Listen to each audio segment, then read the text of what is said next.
So thank you again, Bear, for the warm introduction, and also thank you, Matthias, for the inspiring also introduction, right? So my name is Philip. I'm the co-founder of Glasskube, and today I will bring you along our journey of integrating into the Exoscale Marketplace. We as Glasskube have a mission to make your business, to increase the digital sovereignty for your business. So you probably wonder what this cube has to do with digital sovereignty, right? So it's not any cube, it's our logo, and it incorporates our mission. And also approximately 10 years ago, it was actually Edward Snowden who used a Rubik's Cube to smuggle data outside the NSA headquarters. So the story says, because he stored the data onto a memory card and he hid it inside the Rubik's Cube so he can pass the security. And since the last years, we are also always thinking of how we can increase digital sovereignty for your business. And the missing link always was the management of open source infrastructure. So we made it our mission to solve this. And it's just me standing here presenting it to you, but it's actually work of our awesome team. Also thanks to my co-founder Louis, Jakob, and especially also Eric from Wissers and Thomas Schütz. So what does Glasskube do? We are developing an application delivery platform. So we are filling the missing space between cloud service provider like Exoscale in the bottom and open source tools at the top.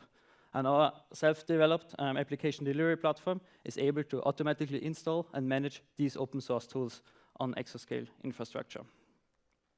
In preparation for this talk, I went over my past emails and I saw that actually nearly this exact screenshot was presented to Antoine into a video call 4 months ago. And approximately 1 month later, we started the development, and 2 more months later, we were able to have the first end-to-end test with a managed GitHub on Gitlab Git on Exoscale infrastructure. And actually, yesterday, we made our first application publicly available with the Exoscale Marketplace, so you can now really activate managed Git via Glasskube. And the question is, how was this possible? How were we able to successfully deliver with such an aggressive timeline of just 2 months? And I recapped, and it was 4 main points. First, Exoscale's open service broker API, Kubernetes, our Glasskube Kubernetes operator, and DevOps toolings. And then now, will you bring along our journey and go over these 4 points. First, the Open Service Broker API. What is it? Back in 2016, a non-profit organization called Cloud Foundry first came up with the idea of standardizing service management across cloud service provider. They created a consortium and presented it in the Kubernetes days in Toronto, I think. And 4 months later, there was the first specification live on GitHub. So the original goal was that all cloud service provider can provision or can give access of their resources to customers via standardized interface. They introduced services, plans, and also bindings to abstract infrastructure components and access credentials. It had very strong momentum from all the big players, Azure, AWS, and so on, all implemented it. And this kind of implementation were then taken over by Cloud Foundry and are still in ongoing development.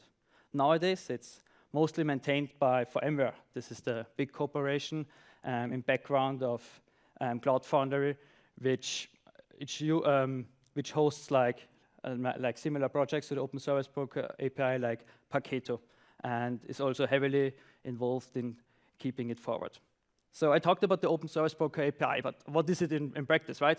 Basically, it's just HTTP request. It's a JSON, HTTP request that connects, for example, the Exoscale Marketplace to a service broker.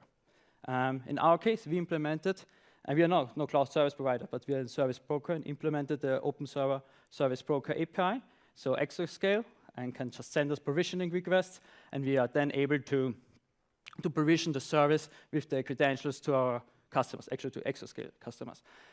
So the first, maybe just go over for everyone who's interested to also integrate into the marketplace. I just brought a quick swim lane chart. First, right, we send a welcome mail. So we link the customers to our console, where they can make some final configurations like custom domain names or custom SMTP credentials. And after that, we provision everything in the background. It takes a couple of minutes, and then notify the customer as soon as everything is ready. So this was the first point, open source Broker API. It's very nice to have like the standardized interface for integrating and making such a project possible. The second big domain we are betting on is Kubernetes. And just to get a little bit of feeling of the room, who of you actually heard of Kubernetes before? Let's raise your hands. Perfect. Nearly everyone. And the second question is, which of your organizations already uses Kubernetes? Okay, nearly everyone. And the last question is, who actually used Kubernetes themselves with kube control and interacted with the cluster? Okay, 1/3. Nice. Very cool. Obviously, me as well, right? So when I get asked, should I use Kubernetes, I just answer like every good consultant would do. Yeah, it depends, but it really depends on the way you will use it. Like, right, Kubernetes abstracts cloud resources, gives you the possibility to schedule pods, make deployments, ingresses, abstracts also the whole storage interface and the networking. But this alone is no benefit, right? If you're still starting to manually interact with Kubernetes, like via the Kubernetes dashboard or command line, it does not really benefit you. I think the main benefit of Kubernetes is its possibility to use infrastructure as code, right? And this is also why we had a really good fit with Exoscale. They obviously provide Terraform providers and have the ability to provision all the services via APIs. So we're able to spin up clusters in a couple of minutes and also make this whole deployment and provisioning flow possible. So if you are able or want to learn infrastructure as a code and are committed to use tools like Terraform and FluxCD or Argo CD for deployments, I would definitely say yes, go to Kubernetes. It will benefit a lot, and it will make your application more reliable and more secure with a lot of possibilities for availability. But how does Kubernetes do that, right? And this introduction is important to understand what our Kubernetes operator does and how it works. So Kubernetes has only one job. It wants to assure that the state you tell him is reached. So for example, I can write a deployment and configure 3 replicas, and Kubernetes will do everything in its possibility to make sure there are 3 replicas of my example backend service, right? So if one server goes down, it's the job of Kubernetes to schedule another pod, right? And if I want to have 20 gigabytes of storage, Kubernetes will look what are my storage classes, for example, here. Or I say the storage class of Kubernetes will look where are the volumes and will mount the volume to the pods. And it does this by constantly reconciling the desired state with the current state, right? This means that it works like polling. So there are HTTP requests in the backend. Kubernetes exposes an HTTP API, gets all the events, looks what's here and looks what needs to be here, and takes actions. And this brings, or this leverages all the features of infrastructure code and ensure high availability and security. Yes, so this was the controller loop, and now we go one step deeper of a Kubernetes operator. Normally, most people use Helm charts to deploy their application to Kubernetes clusters. Helm is just a packaging format of cloud-native applications, which can ensure that or can bundle multiple cloud resources together and ensure they're in the same version that works together. But what Helm cannot do is ensure that these bundled versions actually exist, because Helm is a tool that works from the outside and just sends it over to the cluster. A Kubernetes operator, it goes one step deeper. It can really interact with the cluster in real time. So, for example, in our case of the Exoscale Marketplace, as soon as one customer activates a managed service, our service broker then deploys a custom resource to the Kubernetes cluster, and our Kubernetes operator from the inside picks up these custom resources and ensures that all the services we define beforehand in the operator are available. That means it first starts obviously with a database, yeah? Got the resources, starts the database, and then with constant reconciliation loops can wait on the status of the custom resource. So the database will then say, after a couple of seconds, hey, I'm ready. The Kubernetes operator will receive that. Oh, nice, the database is ready. I will then schedule my deployments, schedule my pods, create the ingress with the right annotations, so peer operators, like the cert manager, will automatically provision SSL certificates, so we can expose the domains or the services via domains and ingress to the public. And this was needed. It was a needed introduction for the Glasskube operator. So the Glasskube operator is actually a fully open source project hosted on GitHub. Started development for this started approximately 7 months ago. Currently, we're very proud of 36 stars. Right? Hope that every one of you with a GitHub account goes to the page and give it another star and check it out. Our 5 contributors, and the third part, right, in the box below is the languages bar, right? And you see Kotlin, and you ask yourself, Kotlin, Kubernetes? And let me elaborate on that. So, as all of you heard about DevOps, it's a combination between development and operations. And I see 2 kinds of developers, right? The operation guys coming from traditional orchestration, writing bash scripts, shell scripts, to ensure infrastructure is always available and present. And the other side are developers, yeah, using their objective programming languages or functional programming and all the stuff to have really clean code and develop a solution. And we are not the operation guys. We are not the guys who just give you an application or an service broker API, but we want to really give you a solution. Managed open source tools should not be something we provision and there, so it should be constantly monitored, right? Our operator not only checks if there is a custom resource available, but it also constantly checks if the resources are still enough, yeah? Do you need additional storage space? Do you need some auto-scaling? How are the replicas working, yeah? This is all the stuff we can only do from the inside, and this is why we are focused on Kotlin as our language.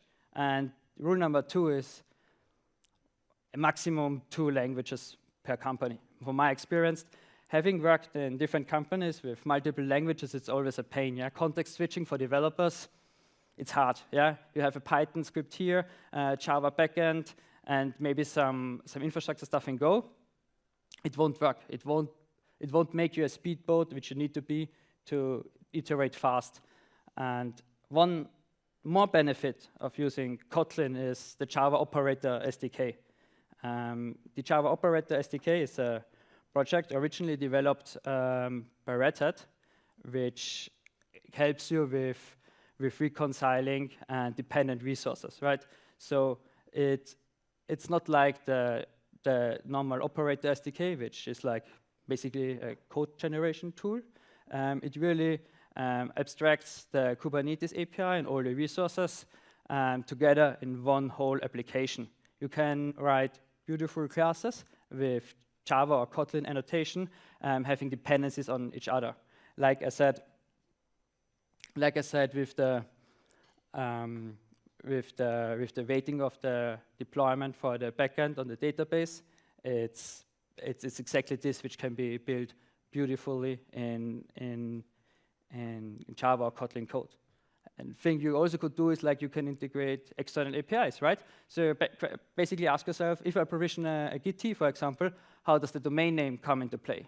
And it's the same Java code that actually provisions the load balancers on Exoscale, that also talks with the DNS API on Exoscale to provision the domain names really dynamically within seconds. And yeah, this is one of the benefits, or this is the benefits why we used Kotlin and the Java operator SDK in order to build our open source Kubernetes operator. Now we had the 3 major points, right? The Open Service Broker API, Kubernetes, and our Glasskube Kubernetes operator. And the 4th point is tooling, right? It's the rabbit hole you get into if you're talking cloud native. If you want to make infrastructure as code, you need these kind of tools. And I'd like to elaborate a little bit on the tools we use and why. First of all, we actually love Git. It's I think, probably only the 3rd most popular version control system hopefully after GitHub and Gitlab. Hopefully S4N is already long in the past, yeah. And it really shines with performance and easy to use. It does not feature integrated CI/CD, workers, runners, or difficult multi-layer project management boards. It just does one job: version control system with proper issue management, pull request review possibilities, and a fast SSH access. Actually, every time I work on our own components on Git and then have to switch back to GitHub, I see, damn, this takes so long. Huh? GitHub is so slow. If you once started using a self-hosted version of Git or Gitlab in a data center close to you, you don't want to use third-party version control systems anymore. And also, you don't have to give your source code away to any third parties. Second tool, as I mentioned, like Git has no CI. Who does the CI for us? And it's a nice tool called Woodpecker, which probably not a lot of you already know.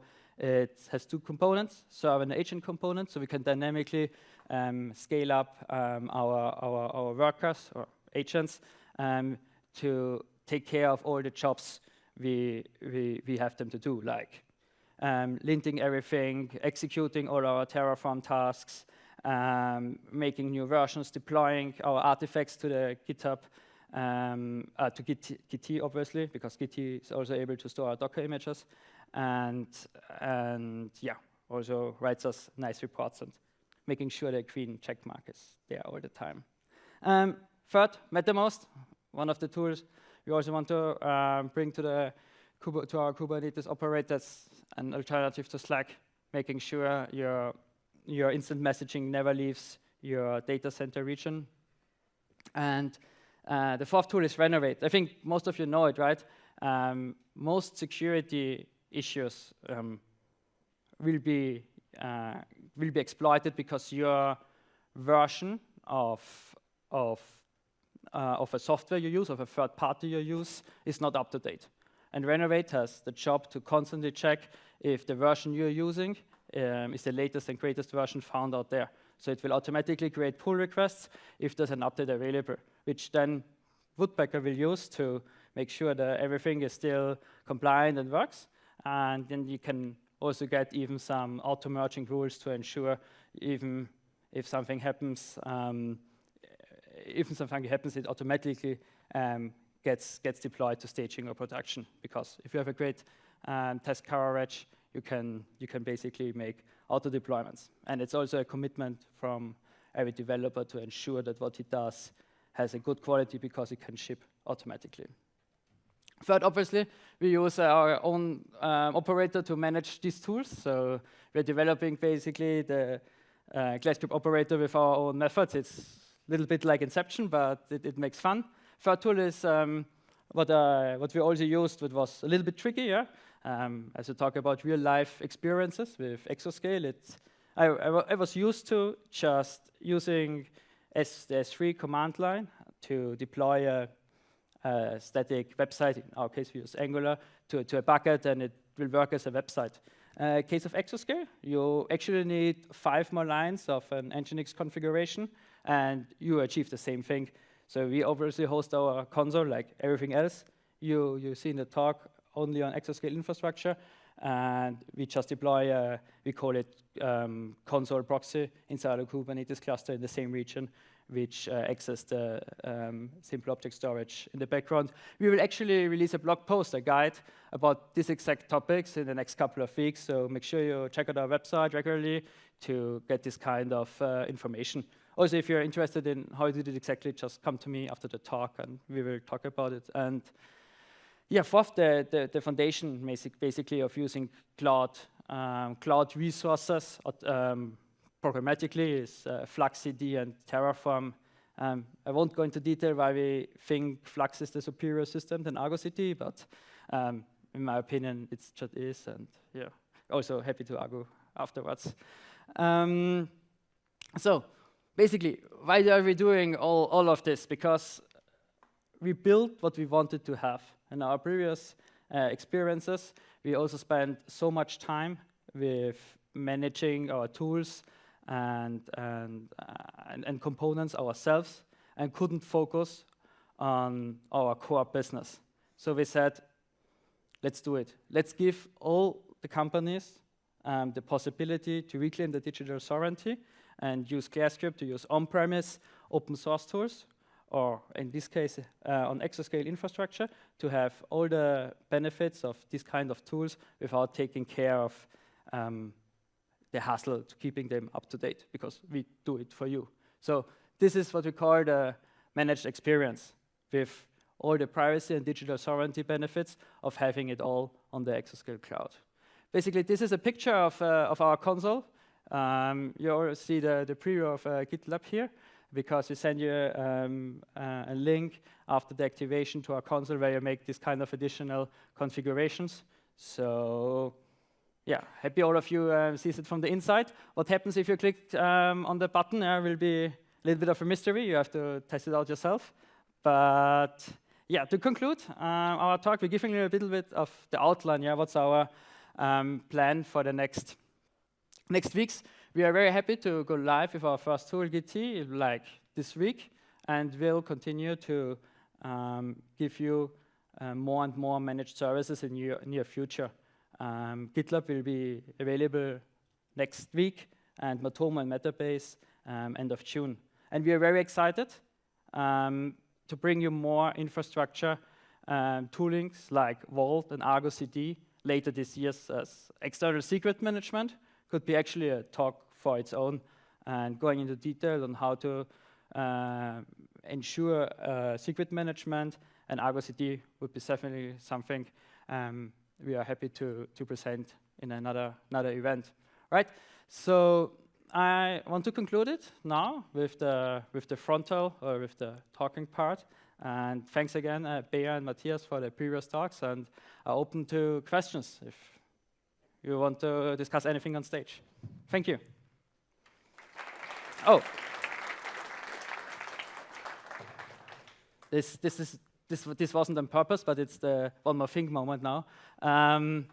If you want to test Git now, or in the next 2 weeks, you will get the first month for free. You just can press the button, activate it. You will be charged nothing. So together with Exoscale, we are giving you the opportunity to test it out and hopefully love it so much to use Git or Gitlab forever. So yeah, this was the big news. Let's try it out, and thank you, everyone.